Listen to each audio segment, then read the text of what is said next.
Hello guys, आज हम बात करने वाले हैं IQoo Neo 7। इसमें 6.78 इंच एमोलेड डिस्प्ले दी गई है और 120 हर्ट्ज रिफ्रेश रेट। प्रोसेसर में मीडिया टेक का डायमेंसिटी 8200 है।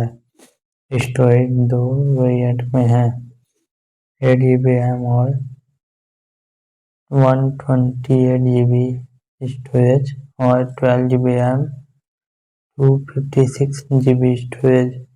64 मेगापिक्सल का प्राइमरी कैमरा है, 2 मेगापिक्सल का मैक्रो, 2 मेगापिक्सल का डेप्थ शूटर है। 5000 mAh की बैटरी दी गई है जो कि 120 वोल्ट फास्ट चार्जिंग को सपोर्ट करती है।